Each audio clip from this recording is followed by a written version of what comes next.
people saw myself and then attributed that I'm a Kenyan runner. I'm not from Africa. These are all the stories I put on myself to really push myself down. When I was in spaces like yoga, I also then, on the other hand, from the Black community, got that you're a sellout and that you're acting white. For me, that was even more traumatizing.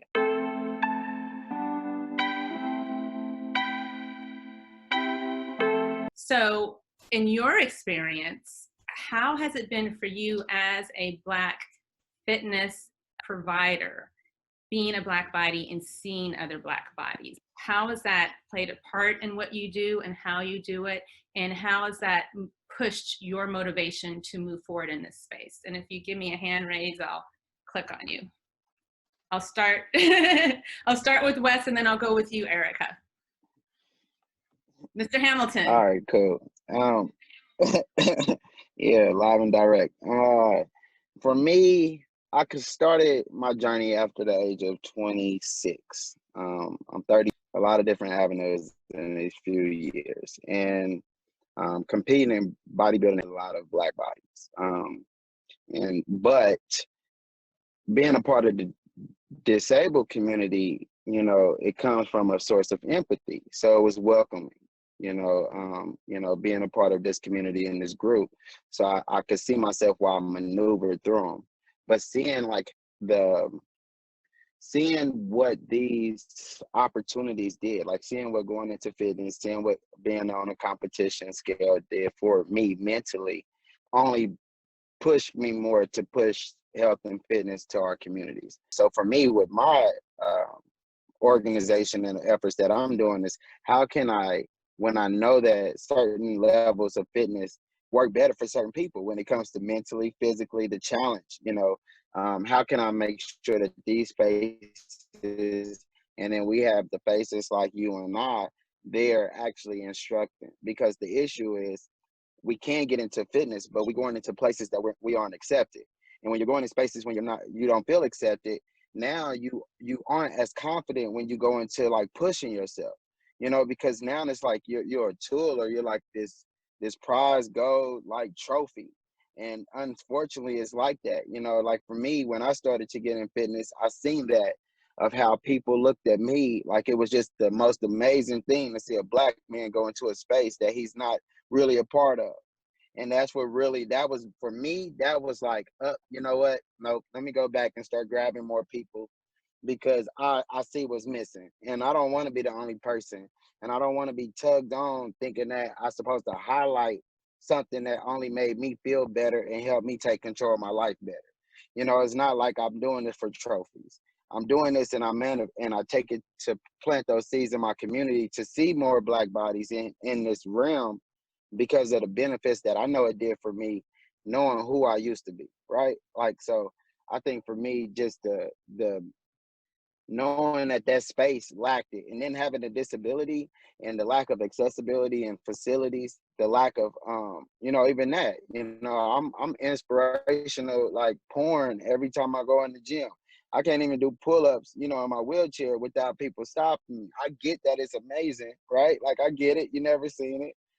But I also get that I'm just in here trying to better myself like you, and so like, but if you see more people in that space, then it becomes a norm, and it's like, that's what I see for us. It's like, it's not such a norm because it's not enough of us. But as we keep pushing it and get these communities and get these facilities in these communities and trainers that look like us, that understand from an empathetic point of view, the amount of growth that we're going through, because it's not just physical. Most of it's mental. We deal with stuff every day. We probably dealt with it before we went in there. Then that's how we create something that's monumental. So that's my put, but I know I kind of went over the board, but yeah, going into these spaces that lack us only made me want to fill them up with us. Erica, going back and following up on Wes, I know you were going to share with us as well. I'll start by sharing that I think that there's a two-prong approach in this. As I share, and for me, it's been a huge part of my work. I grew up in Nebraska, and health and fitness was always so important to me. And where I found more comfort was in white spaces. However, that also for me was a self-sabotaging way. I ran track. I was really great at it. And I self-sabotaged and took myself out of it a lot of times because I didn't want to fit into this stereotypical mold of you're Black and that means you're fast. Like you are a good runner or you're a fast runner. And for me, that was really traumatizing to be stereotyped in that way. Second, and so a lot of my work was really letting go of the story that because I'm doing something and I'm accelerating, it doesn't mean that I am, because a lot of, Yard and I really identified what you shared about being Jamaica and Black is that so many people saw myself and then attributed that like I'm a Kenyan runner and I could run fast. Well, it was short distance. I'm not from Africa. So I really did, these are all the stories I put on myself to really push myself down. On the contrary, when I was in spaces like yoga, mindfulness, I also then, on the other hand, from the Black community, got that you're a sellout and that you're acting white and you're doing things for white people. And so for me, that was even more traumatizing. I don't know why I'm getting emotional about talking about it. I always do, but because that is like a huge part of my work on both sides. So I really didn't know where do I fit in. And so for me, I'm very now unapologetic in Black communities, particularly I'll speak in a Black community where, a huge part of my story is that I was acting white and I gave up that story, gave up what that looks like because the Black community where there can be more healing is through really cultivating self. And once you are in tune with the mind, body, and spirit, that's how we will be able to eradicate things such as obesity, high blood pressure, and Black communities for female, the highest death rate when it comes to pregnancy. There's so many different inequities in being able to take a stand and say, no, I want food that is sustainable and it's organic and it's healthy and enriches and enlivens my body to be more vital. And to be able to speak on that and have that voice, it's taken a lot of work for myself to feel comfortable and confident in that, to be really unapologetic that it is not something that is deserved or earned. It's our right. It's the right of all people. And when we can uplift Black community, then we uplift all of our community to thrive. Thank you for bringing that out because that is why we're having these conversations. Yarden, you were an athlete. How was the transition from being an athlete to being a fitness owner and delivering health and wellness to others? Like, how did you feel as an athlete? Well, what's funny is, I'm going to work backward to that answer, but, and this is a nasty thing that this country still doesn't want to talk about, but our bodies, Black bodies, were just assets for a long time. So we still haven't gotten out of that mindset. So for me as an athlete, honestly, you are an asset is what you are, end of story, period. I remember my pro day is you have your shirt off and you're just in, short tights.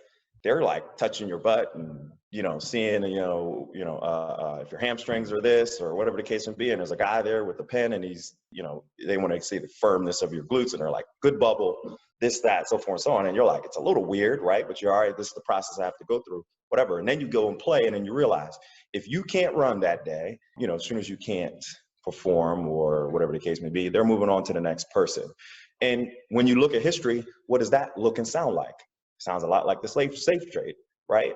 So nothing has really changed. They've given us a little bit of money for it, right? But if you listen to people talk, and particularly white people, when, an athlete says that they're holding out this year until he gets more money, they're like, I'll just shut up and play,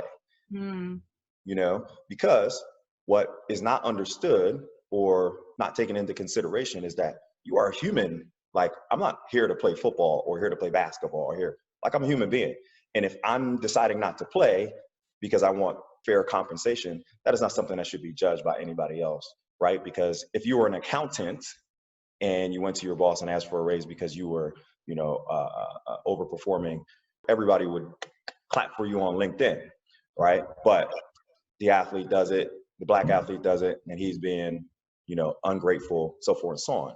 that's where that was for me. I was very surprised in just how much there was a lack of care and promoting self-worth, right? That doesn't happen. Like, I try my best to do this as an employer, is you have to, with your employees, you have to promote self-worth. Like, that's something you have to, remind, the people who are following you to do, because if you don't, you push people down a path where as soon as their perceived value in the area that they're in starts to decline, there where we have mental health. Now, for some people, they can withstand that and weather that because they have strategies that they've been taught when they were younger, right? To go move through that. I'm lucky and I feel fortunate and I feel blessed that I did grow up with strategies and self-worth. My personal opinion, Caribbean culture versus American Black culture. There is very little insecurity in Caribbean culture. None, almost. We think we rule the world. Right? That is a fact, right? But, American Black culture, what I found is there is a hint of insecurity that no one is talking about because nobody really wants to really talk about the nasty things that this country brought us to and how we got to this. They say America's the greatest country in the world. Well, of course they are. They had free labor for 400 years, right? Of course they are. But we say America's the greatest country in the world because of, liberty, freedom, justice for all, and George Washington and all these people. But that's not the truth. Right. The truth is the economy was built on free labor for 400 years, and they got a big head start at our expense. And that's something that we have to deal with. I'm glad you brought that up because as we, wind up our hour, and this is just a drop in the bucket. Today is not a day to cure all. We've all walked this earth for 20, 30, 40, 50, 60 years. I legitimately just said all of our ages on here. And we come from so many different facets of life. And I want to segue into community. How do we deliver value so that people of color know their value in an American system that doesn't always value it as well? Richard, have you kind of springboard off of that, and then everyone else can chime in. Sure. Thanks for everyone's stories. It's been fascinating. This conversation, wow. We're having this conversation because the elephant in the room is racism. As we talk about the fitness industry, I spent all of my 38 years making sure that BIPOC people could be employed, just like Yarden, in this space. I've helped connect awareness to the sport of rowing because I've always been the only. I'm the first ever African-American executive director of a rowing program in America. I'm the first ever inclusion manager for U.S. rowing. And being the first isn't always comfortable. So as we talk about bringing value, we have to bring value to ourselves and understand how to be in this space as the other, how to be in this space where they tell you we're diverse now because the president was Black, or we're diverse now in rowing because we have Richard Butler. And as I put in the chat room, diversity without inclusion is just tokenism. And Black people, we get tired of being tokens. We get tired of being in that space. I actually am on the wall too, Erica, right? And I'm the only Black face on the wall at Lululemon. And I've brought that to Lululemon's attention, that where's the representation? And so us together in this room, we're talking about representation. We're talking about ourselves, self-care, and then being in service of others.